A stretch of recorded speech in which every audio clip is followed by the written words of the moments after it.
जयंती समारोह मनाने की ओर अग्रसर है। क्या कुछ होने वाला है रजत जयंती समारोह को लेकर बताइए? देखिए, कल 45 दिवसीय कार्यशाला का उद्घाटन वाइस चांसलर वीर कुंवर सिंह यूनिवर्सिटी द्वारा विद्यालय के हॉल में किया जाएगा।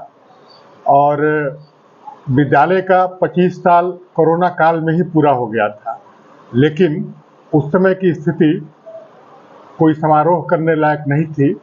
और फिर हम लोगों ने उसको उस समय टाला तो 2 साल टल गया। अभी स्कूल का 27वां साल चल रहा है, लेकिन इस साल हम लोगों ने ये किया कि रजत जयंती पर हम लोग कार्यक्रमों का आयोजन करेंगे। सबसे बड़ा आज आपके विद्यालय में 45 दिन का कार्यशाला आप लोग आयोजित कर रहे हैं। देखिए, ये रजत जयंती समारोह का मतलब है कि इस समारोह में सारे स्कूल के 3000 बच्चे, 3000 गार्जियन, सभी लोग सम्मिलित हों।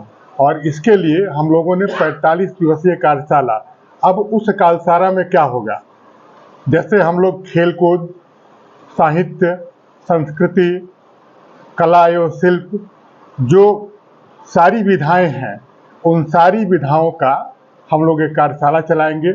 अलग अलग प्रशिक्षक होंगे, राज्य स्तरीय प्रशिक्षक होंगे, हमारे स्कूल के प्रशिक्षक भी होंगे, और हम लोग बाहर से भी प्रशिक्षकों को बुलाए हुए हैं। और लगभग 3000 बच्चे, सारे बच्चे इस कार्यशाला में किसी न किसी विधा में भाग लेंगे। यानी कहा जा सकता है कि जो बच्चे पूरे साल में कुछ नहीं भी सीखे होंगे, इस 45 दिन में कुछ न कुछ वो जरूर सीखेंगे। हाँ, एक्स्ट्रा करिकुलम एक्टिविटी स्कूल का एक महत्वपूर्ण अंग होता है।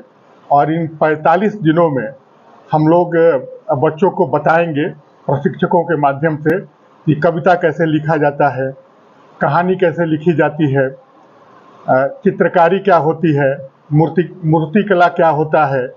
खेल कूद में भी बच्चे ये लेंगे, विभिन्न प्रकार के दौड़ का आयोजन होगा, फुटबॉल, वॉलीबॉल, हैंडबॉल, इन सभी चीज़ों का आयोजन होगा। और इस 45 दिनों में जो बच्चे उभर के आएंगे, हम लोग दिसंबर के मध्य में मेगा कार्यक्रम करेंगे, 2 दिवसीय रजत जयंती समारोह। उस समारोह में इन सारे बच्चों को हम लोग पुरस्कृत करेंगे, और जितने बच्चे इन 45 दिनों में कार्यशालाओं में भाग लेंगे, उन सभी लोगों को प्रमाण पत्र दिया जाएगा। प्रभावित होगा कि नहीं सर? देखिए, इससे पठन पाठन प्रभावित नहीं होगा, इसीलिए तो 45 दिन का हम लोग समय लिए हैं। जैसे हम लोग 4 दिन कला एवं शिल्प का चलाएंगे, 5 दिन तक खेल कूद का चलेगा, फिर उसके बाद नृत्य, संगीत, नाटक का 10 दिनों तक कार्यशाला चलेगा। कहानी लेखन, कविता लेखन और वाचन का कार्यशाला, यानी हर बच्चे को अपनी प्रतिभा निखारने का मौका मिलेगा। इसमें जो भी बच्चे जिस चीज़ में इंटरेस्टेड होंगे, उनको उस चीज़ में भाग लेने के लिए बोला गया है। और लगभग सारे बच्चे किसी न किसी विधा में भाग लिए हैं।